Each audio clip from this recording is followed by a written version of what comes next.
ਦਰਸ਼ਕੋ break ਬਾਅਦ ਤੁਹਾਨੂੰ ਸਭ ਨੂੰ ਜੀ ਆਇਆ ਕਹਿੰਦੇ ਆ। ਸੋ ਆਪਾਂ ਐਂਡ ਵਾਲੇ ਸੈਗਮੈਂਟ ਦੇ ਵਿੱਚ ਪਹੁੰਚ ਚੁੱਕੇ ਹਾਂ। ਉਸ ਦੇ ਵਿੱਚ ਹਮੇਸ਼ਾ ਤਰ੍ਹਾਂ ਆਪਾਂ ਤੁਹਾਡੇ ਨਾਲ ਸਾਂਝ ਪਾਵਾਂਗੇ ਗੁਰਬਾਣੀ ਵਿਚਾਰਾਂ ਦੀਆਂ। ਸੋ ਅਸੀਂ ਚਾਹਾਂਗੇ ਕਿ ਤੁਸੀਂ ਸਾਡੇ ਨਾਲ ਇਸੇ ਤਰ੍ਹਾਂ ਹੀ ਬਣੇ ਰਹਿਣਾ। ਦੇਖਣ ਸੁਣਨ ਲਈ ਤੁਹਾਡਾ ਸਭ ਦਾ ਬਹੁਤ ਬਹੁਤ ਸ਼ੁਕਰੀਆ ਜੀ। ਡਾਕਟਰ ਸਾਹਿਬ ਕੀ ਕਹਿਣਾ ਚਾਹੋਗੇ? ਦੇਖੋ, ਰਮਜ਼ਾਨ ਦਾ ਸਾਰਾ ਮਹੀਨਾ ਅਸੀਂ ਗੁਰਬਾਣੀ ਆਧਾਰਿਤ ਵਿਚਾਰ ਕੀਤੀ ਤਾਂ ਕਿ ਜਿਹੜੇ ਇਸਲਾਮ ਦੇ ਪ੍ਰਿੰਸੀਪਲਸ ਨੇ, ਉਹਨਾਂ ਦੀਆਂ ਰੋਹ ਰੀਤਾਂ ਨੇ, ਉਹਨਾਂ ਨੂੰ ਕਿਵੇਂ ਗੁਰੂ ਸਾਹਿਬਾਨ ਨੇ ਗੁਰਬਾਣੀ ਰਾਹੀਂ ਜਿਹੜਾ ਉਸ ਦਾ ਕਰਕਸ ਅਸਲੀ ਮਤਲਬ ਸਮਝਾਇਆ। ਔਰ ਇਸ ਗੱਲ ਦੇ ਲਈ ਸਾਰੀ ਇਨਸਾਨੀਅਤ ਨੂੰ ਇਹ ਸੁਨੇਹਾ ਵੀ ਦਿੱਤਾ ਹੈ ਕਿ ਅਲਟੀਮੇਟਲੀ ਰੱਬ ਦੀ ਇਬਾਦਤ, ਰੱਬ ਦੇ ਨਾਲ ਮੁਹੱਬਤ ਹੈ ਔਰ ਇਹ ਸੱਚੇ ਮਨੋਂ ਹੋਣੀ ਚਾਹੀਦੀ ਹੈ। ਔਰ ਉਸ ਇਬਾਦਤ ਦਾ ਜਿਹੜਾ ਸਾਡੇ ਜੀਵਨ ਦੇ ਉੱਤੇ ਅਸਰ, ਸਾਡੇ ਜੀਵਨ ਦੀ ਰਹਿਣੀ ਬਹਿਣੀ, ਸਾਡੀ ਜੀਵਨ ਸ਼ੈਲੀ ਔਰ ਇਨਸਾਨੀਅਤ ਦੇ ਨਾਲ ਮਹਿਬੂਬੀਅਤ, ਕਿ ਅਸੀਂ ਇਨਸਾਨੀਅਤ ਨੂੰ ਕਿੰਨਾ ਪਿਆਰ ਕਰਦੇ ਹਾਂ, ਇਸ ਦੇ ਉੱਤੇ ਹੀ ਅਲਟੀਮੇਟਲੀ ਰੱਬ ਦੀ ਦਰਗਾਹ ਦੇ ਵਿੱਚ ਵੀ ਨਬੇੜੇ ਇਸ ਗੱਲ ਤੇ ਹੋਣੇ ਨੇ ਕਿ ਸਾਡੀ ਜ਼ਿੰਦਗੀ ਦੇ ਵਿੱਚ ਅਮਲ ਕੀ ਨੇ, ਜਿਸ ਨੂੰ ਅਲਾਮਾ ਇਕਬਾਲ ਨੇ ਆਪਣੇ ਕਲਾਮ ਦੇ ਵਿੱਚ ਕਿਹਾ ਕਿ ਅਮਲ ਸੇ ਜ਼ਿੰਦਗੀ बनती है, जन्नत भी जहन्नम भी, ये खाकी अपनी फितरत से ना ਨੂਰੀ ਹੈ ਨਾ ਨਾਰੀ ਹੈ। ਨਾਰ ਅੱਗ ਨੂੰ ਕਹਿੰਦੇ ਨੇ, ਜਿਹੜੀ ਮਾਇਆ ਹੈ ਦੁਨੀਆ ਦੀ, ਸ਼ੈਤਾਨ ਦੀ ਖੇਡ ਹੈ। ਨੂਰ ਰੱਬ ਦਾ ਜਿਹੜਾ ਜਲਵਾ ਹੈ ਉਹ ਨੂਰ ਦੇ ਰਾਹੀਂ ਪ੍ਰਗਟ ਹੁੰਦਾ ਹੈ, ਉਸ ਦੀ ਰੋਸ਼ਨੀ ਹੈ, ਉਸ ਦੀ ਲਾਈਟ ਹੈ। ਔਰ ਇਹ ਮੈਸੇਜ ਬੜਾ ਸਪਸ਼ਟ ਹੈ ਕਿ ਭਾਈ ਇਨਸਾਨ ਜੇ ਰੱਬ ਵੱਲ ਝੁਕ ਜਾਏ ਤੇ ਉਹ ਫਿਰ ਨੂਰ ਦਾ ਰੂਪ ਬਣ ਜਾਂਦਾ ਹੈ। ਰੱਬ ਨੂਰ ਦਾ ਨਾਂ ਹੈ। ਤੇ ਜੇ ਉਹ ਅੱਗ ਵੱਲ ਝੁਕ ਜਾਏ, ਨਾਰ ਵੱਲ ਝੁਕ ਜਾਏ, ਤੇ ਫਿਰ ਉਹ ਫਨਾਈ ਦੀ ਨਿਸ਼ਾਨੀ ਹੈ, ਕਿਉਂਕਿ ਅੱਗ ਤਾਂ ਤਬਾਹ ਕਰਦੀ ਹੈ। ਮਾਇਆ ਦੀ ਅੱਗ ਦੇ ਵਿੱਚ ਦੁਨੀਆ ਜਿਹੜੀ ਹੈ ਉਹ ਸੜ ਰਹੀ ਹੈ ਦਿਨ ਰਾਤ। ਉਸ ਦੇ ਵਿੱਚ ਕਦੇ ਵੀ ਇਸ ਰਸਤੇ ਤੇ ਤੁਰ ਕੇ ਕਦੇ ਕੋਈ ਰੱਜਿਆ ਨਹੀਂ ਹੈ। ਤੁਸੀਂ ਸਾਰੀ ਉਮਰ ਵੀ ਜਿਉਂਦੇ ਰਹੋ, ਉਮਰ ਤੁਹਾਡੀ ਨਾ ਮੁੱਕਣ ਵਾਲੀ ਹੋਏ, ਹਯਾਤੀ। ਜਿਵੇਂ ਬਾਬਾ ਫਰੀਦ ਨੇ ਫਰਮਾਇਆ ਕਿ ਜੇ ਸਹਿ ਵਰਿਆ ਜੀਵਿਆ ਭੀ ਤਨ ਹੋਸੀ ਖੇ, ਕਿ ਜੇ ਤੁਸੀਂ 100 ਸਾਲ ਵੀ ਜੀ ਲਓ ਤੇ ਅਲਟੀਮੇਟਲੀ ਇਸ ਬੋਡੀ ਨੇ, ਹਿਊਮਨ, ਇਸ ਸਰੀਰ ਨੇ, ਇਸ ਨੇ ਫਨਾ ਹੋਣਾ, ਖਤਮ ਹੋਣਾ।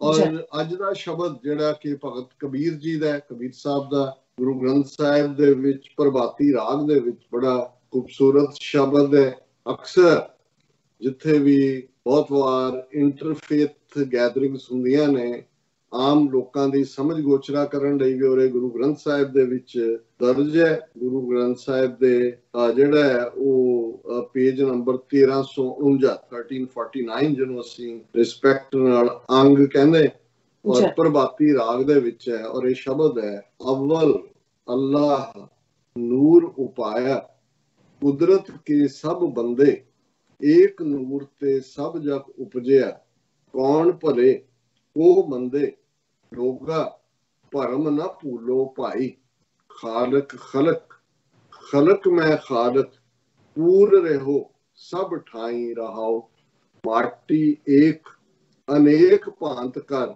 ਸਾਜੀ ਸਿਰਜਣ ਹਾਰੇ, ਨਾ ਕਛ ਪੋਚ ਮਾਟੀ ਕੇ ਭਾਂਡੇ, ਨਾ ਕਛ ਪੋਚ ਕੁੰਭਾਰੇ, ਸਭ ਮੈਂ ਸੱਚਾ ਏਕੋ ਸੋਈ, ਤਿਸ ਕਾ ਕੀਆ ਸਭ ਕਛ ਹੋਈ, ਹੁਕਮ ਪਛਾਣੈ ਸੋ ਏਕੋ ਜਾਣੈ, ਬੰਦਾ ਕਹੀਐ ਸੋਈ, ਅੱਲਾਹ ਅਲਖ ਨਾ ਜਾਈ ਲਖਿਆ, ਗੁਰ ਗੁੜ ਦੀਨਾ ਮੀਠਾ, ਕਹਿ ਕਬੀਰ ਮੇਰੀ ਸ਼ੰਕਾ ਨਾਸੀ, ਸਰਬ ਨਿਰੰਜਨ ਡੀਠਾ। ਬੜਾ ਖੂਬਸੂਰਤ ਔਰ ਉਹੀ ਮੈਸੇਜ ਇਨਸਾਨੀਅਤ ਦੇ ਪਿਆਰ ਦਾ। ਇਹ ਖਾਕੀ ਆਪਣੀ ਫਿਤਰਤ ਸੇ ਨਾ ਨੂਰੀ ਹੈ ਨਾ ਨਾਰੀ ਹੈ। ਹੁਣ ਰੱਬ ਤਾਂ ਨੂਰ ਹੈ, ਅਵਲ, ਸਭ ਤੋਂ ਪਹਿਲਾਂ ਜਦੋਂ ਇਹ ਗਿਣਤੀ ਸ਼ੁਰੂ ਹੁੰਦੀ ਹੈ, ਅਵਲ 1 2 2 ਸੇਮ 3, ਅਵਲ 2 ਸੇਮ। ਔਰ ਜਦੋਂ ਜਿਹੜੇ ਰੱਬ ਦੇ ਬੰਦੇ ਨੇ, ਇਹਨਾਂ ਨੇ ਤਾਂ ਅਵਲ ਰਹਿਣਾ। ਔਰ ਇਹੀ ਗੱਲ ਜਦੋਂ ਅਸੀਂ ਬਾਣੀ 'ਚ ਪੜ੍ਹਦੇ ਹਾਂ, ਐ ਜੀ ਨਾ ਹਮ ਉੱਤਮ ਨੀਚ ਨਾ ਮੱਧਮ, ਹਰ ਸ਼ਰਨਾਗਤ ਹਰ ਕੇ ਲੋਕ, ਕਿ ਅਸੀਂ ਰੱਬ ਦੀ ਸ਼ਰਨ 'ਚ ਆਏ, ਰੱਬ ਦੀ ਹਿਫਾਜ਼ਤ 'ਚ ਆਏ ਲੋਕ ਹੈ। ਅਸੀਂ ਉੱਚੇ ਨੀਵੇਂ ਵਿਚਕਾਰਲੇ ਕੋਈ ਨਹੀਂ, ਅਸੀਂ ਰੱਬ ਦੇ ਬੰਦੇ ਤੇ ਰੱਬ ਦੇ ਹੀ ਅਸੀਂ ਬੰਦੇ ਰਹਿਣੇ। ਔਰ ਇਸ ਨੂੰ ਕਬੀਰ ਸਾਹਿਬ ਯਾਦ ਕਰਵਾਉਂਦੇ ਨੇ, ਅਵਲ ਅੱਲਾਹ ਨੂਰ ਉਪਾਇਆ, ਕਿ ਸਭ ਤੋਂ ਪਹਿਲਾਂ ਰੱਬ ਨੇ ਨੂਰ ਪੈਦਾ ਕੀਤਾ, ਰੋਸ਼ਨੀ ਪੈਦਾ ਕੀਤੀ, ਪ੍ਰਕਾਸ਼ ਪੈਦਾ ਕੀਤਾ, ਕੁਦਰਤ ਕੇ ਸਭ ਬੰਦੇ। ਤੇ ਉਸ ਨੂਰ ਚੋਂ ਰੱਬ ਨੇ ਇਹ ਕ੍ਰੀਏਸ਼ਨ ਕੀਤੀ, ਉਹ ਕਾਦਰ ਨੇ ਕੁਦਰਤ ਬਣਾਈ, ਤੇ ਕੁਦਰਤ ਨੇ ਇਹ ਸਾਰੀ ਜ਼ਮੀਨ ਅਸਮਾਨ ਇਹ ਸਾਰੇ ਕ੍ਰੀਏਟ ਕੀਤੇ। ਔਰ ਇਹ ਸਾਰੇ ਬੰਦੇ ਜਿਹੜੇ ਨੇ ਉਸ ਨੂਰ ਚੋਂ ਹੀ ਨਿਕਲੇ ਨੇ। ਇਸ ਲਈ ਏਕ ਪਿਤਾ ਇੱਕ ਸਕੇ ਹਨ ਬਾਰ, ਇੱਕ ਸਾਡਾ ਪਿਓ ਹੈ ਔਰ ਅਸੀਂ ਉਸ ਦੇ ਬੱਚੇ। ਤੇ ਫਿਰ ਕਬੀਰ ਸਾਹਿਬ ਫਰਮਾਉਂਦੇ ਨੇ, ਏਕ ਨੂਰ ਤੇ ਸਭ ਜਗ ਉਪਜਿਆ। ਜਦੋਂ ਕ੍ਰੀਏਸ਼ਨ ਸਾਰੀ ਇੱਕ ਨੂਰ ਚੋਂ ਹੋਈ, ਰੱਬ ਨੇ ਸਭ ਨੂੰ ਬਣਾਇਆ, ਕੌਣ ਭਲੇ ਕੋ ਮੰਦੇ। ਕਿਸੇ ਨੂੰ ਕਿਹਨੂੰ ਅਸੀਂ ਚੰਗਾ ਕਹਿ ਸਕਦੇ ਹਾਂ, ਕਿਸੇ ਨੂੰ ਕਿਹਨੂੰ ਅਸੀਂ ਮਾੜਾ ਕਹਿ ਸਕਦੇ ਹਾਂ। ਔਰ ਇਹ ਥੀਮ ਇੱਕ ਐਸਾ ਹੈ ਜਿਸ ਦੇ ਉੱਤੇ ਜੇ ਅਸੀਂ ਮੈਂ ਬਾਣੀ ਦੀ ਵਿਚਾਰ ਕਰਾਂ ਤੇ ਬਹੁਤ ਵਾਰ ਅਸੀਂ ਨਫ਼ਰਤ ਕਰਦੇ ਹਾਂ। ਸਿੱਖੀ ਦੇ ਵਿੱਚ ਨਫ਼ਰਤ ਦੀ ਕੋਈ ਥਾਂ ਨਹੀਂ ਹੈ। ਔਰ ਨਫ਼ਰਤ ਮਾੜੇ ਐਕਟਸ ਦੇ ਨਾਲ ਹੋ ਸਕਦੀ ਹੈ, ਬੰਦੇ ਨਾਲ ਨਹੀਂ। ਕਿਉਂਕਿ ਗੁਰੂ ਸਾਹਿਬ ਤਾਂ ਇਹ ਫਰਮਾਉਂਦੇ ਨੇ, ਭਲਾ ਬੁਰਾ ਕੋ ਕਿਸ ਨੂੰ ਕਹੀਏ ਸਗਲੇ ਜੀ ਤੁਮਾਰੇ, ਕਿ ਮੈਂ ਕਿਹਨੂੰ ਚੰਗਾ ਕਵਾਂ ਕਿਹਨੂੰ ਮਾੜਾ ਕਵਾਂ, ਕ੍ਰੀਏਟ ਤਾਂ ਤੂੰ ਹੀ ਕੀਤੇ ਨੇ, ਇਸ ਲਈ ਇਹ ਸਾਰੇ ਹੀ ਤੇਰੇ ਜੀ ਨੇ। ਤੇ ਕਬੀਰ ਸਾਹਿਬ ਫਰਮਾਉਂਦੇ ਨੇ, ਏਕ ਨੂਰ ਤੇ ਸਭ ਜਗ ਉਪਜਿਆ, ਕੌਣ ਭਲੇ ਕੋ ਮੰਦੇ।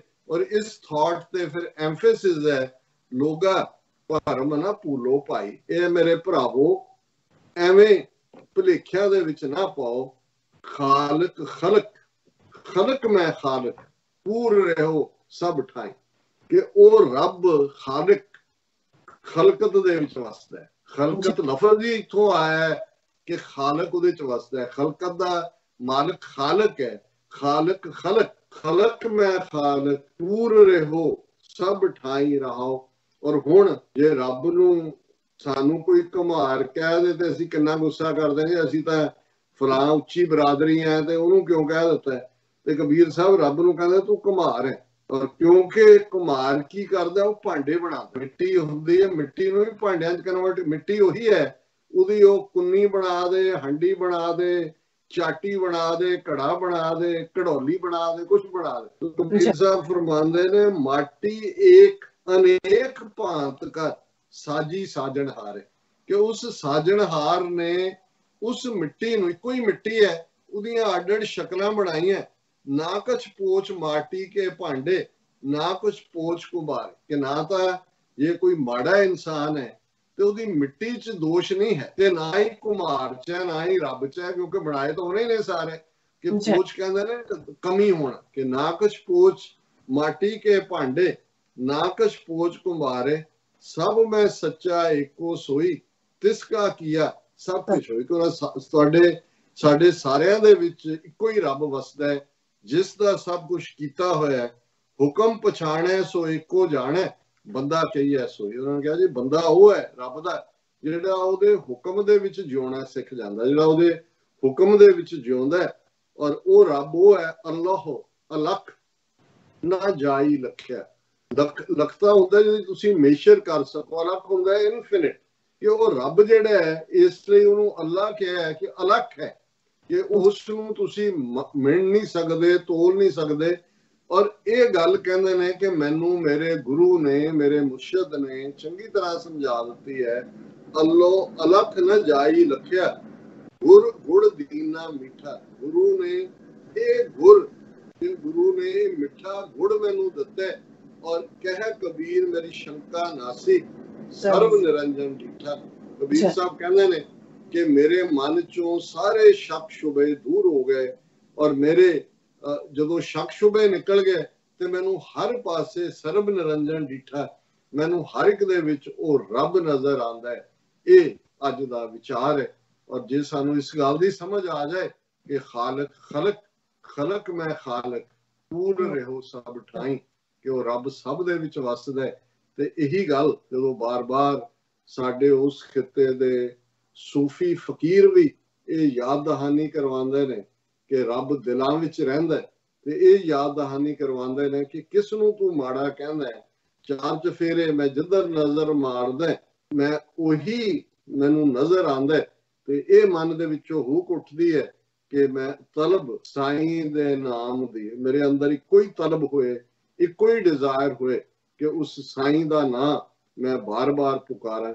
ਇਹੀ ਇਬਾਦਤ ਹੈ, ਇਹੀ ਬੰਦਗੀ ਹੈ, ਇਹੀ ਸਿਮਰਨ ਹੈ। ਪੰਜਾਬੀ ਚ ਅਸੀਂ ਸਿੱਖ ਜਿਹੜਾ ਹੈ ਲੈਂਗੁਏਜ ਜਾਂ ਗੁਰਮਤ ਦੀ ਜ਼ਬਾਨ ਵਿੱਚ ਅਸੀਂ ਸਿਮਰਨ ਕਹਿੰਦੇ ਹਾਂ। ਸਿਮਰਨ ਸਮਰਨ ਚੋਂ ਆਇਆ, ਉਹਨੂੰ ਯਾਦ ਕਰਨਾ, ਕਿਉਂਕਿ ਬਹੁਤ ਵਾਰ ਇਸ ਦੁਨੀਆ ਦੇ ਵਿੱਚ ਨਾਰ ਦਾ ਜ਼ੋਰ ਹੈ, ਅੱਗ ਦਾ ਜ਼ੋਰ ਹੈ, ਤੇ ਉਹ ਨੂਰ ਵੱਲ ਜਾਣ ਨਹੀਂ ਦਿੰਦੀ ਹੈ। ਔਰ ਇਸ ਗੱਲ ਨੂੰ ਹੀ ਬਾਰ-ਬਾਰ ਜਦੋਂ ਉਸ ਖਾਲਕ ਨੂੰ ਅਸੀਂ ਯਾਦ ਕਰਦੇ ਹਾਂ ਤੇ ਫਿਰ ਇਹ ਯਾਦ ਦਹਾਨੀ ਰਹਿੰਦੀ ਹੈ ਕਿ ਭਾਈ ਇਹ ਦੁਨੀਆ ਉਹ ਟ੍ਰਾਂਜ਼ਿਟਰੀ ਹੈ, ਜਿਸ ਨੂੰ ਗੁਰੂ ਨਾਨਕ ਸਾਹਿਬ ਨੇ ਫਰਮਾਇਆ ਸੀ ਕਿ ਦੁਨੀਆ ਮੁਕਾਮ ਫਾਨੀ, ਇਹ ਫਾਨੀ ਮੁਕਾਮ ਹੈ। ਔਰ ਇਸ ਗੱਲ ਦੀ ਯਾਦ ਦਹਾਨੀ ਰਹੇ ਕਿ ਮਮ ਸਰ ਮੂਏ ਅਜ਼ਰਾਈਲ ਗ੍ਰਿਫਤੇ ਦਿਲ ਹੇਚ ਨਾਦਾਨੀ, ਮੇਰੇ ਸਿਰ ਦੇ ਵਾਲ ਮੌਤ ਦੇ ਫਰਿਸ਼ਤੇ ਅਜ਼ਰਾਈਲ ਨੇ ਫੜੇ ਹੋਏ ਨੇ। ਤੇ ਜੇ ਇਹ ਗੱਲ ਯਾਦ ਰਹੇ ਕਿ ਮੇਰੇ ਵਾਲ ਮੌਤ ਦੇ ਫਰਿਸ਼ਤੇ ਨੇ ਫੜੇ ਹੋਏ ਨੇ, ਦੁਨੀਆ ਮੁਕਾਮੇ ਫਾਨੀ ਹੈ, ਤੇ ਫਿਰ ਰੱਬ ਦੀ ਯਾਦ ਤੋਂ ਬਿਨਾਂ ਹੋਰ ਕਿਹਦੀ ਯਾਦ ਆਏਗੀ? ਫਿਰ ਦੌਲਤ ਵੱਲ ਧਿਆਨ ਨਹੀਂ ਜਾਏਗਾ, ਦੁਨੀਆਦਾਰੀ ਵੱਲ ਧਿਆਨ ਨਹੀਂ ਜਾਏਗਾ। ਇਹ ਅੱਜ ਦਾ ਵਿਚਾਰ ਹੈ। ਔਰ ਇੱਕ ਵਾਰ ਫਿਰ ਸਾਡੇ ਸਾਰੇ ਹੀ ਮੁਸਲਮਾਨ ਭਰਾਵਾਂ ਭੈਣਾਂ ਨੂੰ ਈਦ ਦੀਆਂ ਬਹੁਤ ਬਹੁਤ ਮੁਬਾਰਕਾਂ। ਜੀ ਰਾਜ ਸਾਹਿਬ, ਤੁਹਾਡਾ ਬਹੁਤ ਬਹੁਤ ਸ਼ੁਕਰੀਆ। ਇੱਥੇ ਲੈਣੇ ਆਪਣੇ ਵਿਊਅਰਸ ਕੋਲ ਇਜਾਜ਼ਤ। ਵਿਊਅਰਸ, ਸਾਡੇ ਪ੍ਰੋਗਰਾਮ ਦਾ ਸਮਾਂ ਇੱਥੇ ਸਮਾਪਤ ਹੁੰਦਾ। ਤੁਸੀਂ ਆਪਣੀ ਰਾਏ ਤੇ ਸੁਝਾਅ ਸਾਨੂੰ ਭੇਜਣਾ ਭੁੱਲਣਾ ਸਾਡੇ ਇਸ ਪਤੇ ਤੇ SOS@TV ਤੇ ਅਸੀਂ ਆਪਣਾ ਪ੍ਰੋਗਰਾਮ ਲੈ ਕੇ ਫਿਰ ਦੁਬਾਰਾ ਤੁਹਾਡੇ ਰੂਬਰੂ ਹੋਵਾਂਗੇ। ਤਦ ਤੱਕ ਲਈ ਮੈਨੂੰ ਤੇ ਪੰਡਾ ਸੁਣਾ ਗਿਆ ਤੂੰ ਦੇਖਦੇ ਰਹੋ TV ਰਿਪੋ। ਬੁਲਾ ਦਿਓ ਫਤਿਹ। ਵਾਹਿਗੁਰੂ ਜੀ ਕਾ ਖਾਲਸਾ, ਵਾਹਿਗੁਰੂ ਜੀ ਕੀ ਫਤਿਹ।